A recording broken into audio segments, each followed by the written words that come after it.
Bom, pessoal, ainda falando sobre os tipos de tratamento para a classe 2, tem um outro dispositivo que eu gosto muito de utilizar e que a gente não citou na aula anterior, que é o expansor maxilar, o convencional expansor tipo RAS, né? Ou RAS modificado, enfim. Por quê? Porque a gente sabe a importância do diagnóstico do transverso na relação de classe 2. Vou compartilhar o slide aqui na tela para a gente poder conversar um pouquinho melhor sobre isso.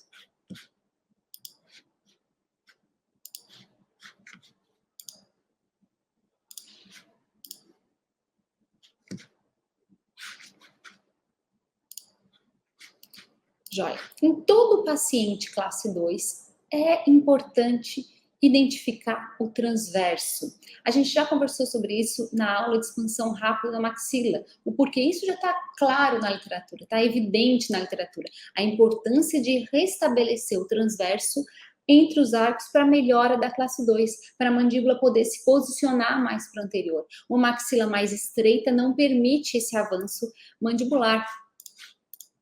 Vou mostrar um caso que está publicado no livro Mulher, Dentista Mulher, um capítulo da editora Quintessence, um caso para vocês onde essa melhora na relação de classe 2 ela é muito clara, e eu não somente com expansor maxilar.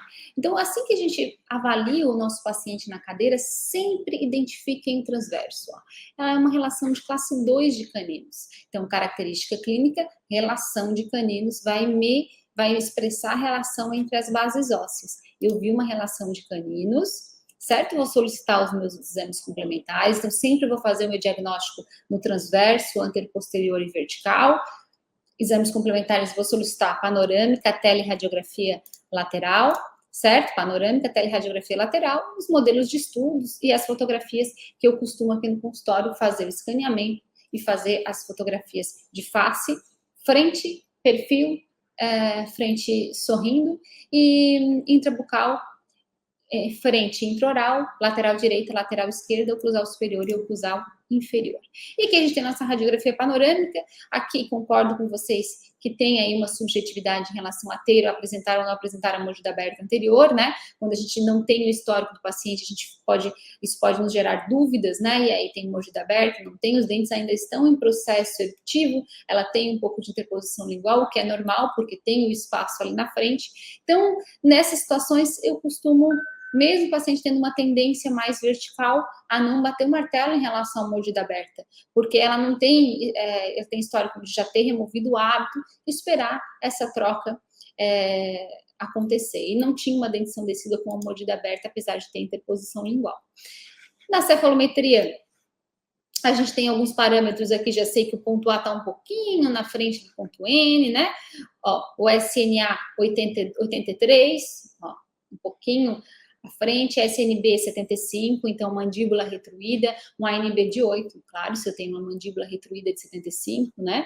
Um SNGOGN de 35, então paciente também com uma tendência de crescimento vertical.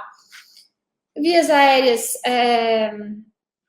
um pouquinho reduzidas, mas dentro ainda da normalidade. E que a gente tem os nossos modelos escaneados, né? O modelo digital. Então, a gente vê uma relação de classe 2 bem estabelecida aqui entre os molares, né? E relação de classe 2 não se autocorrige.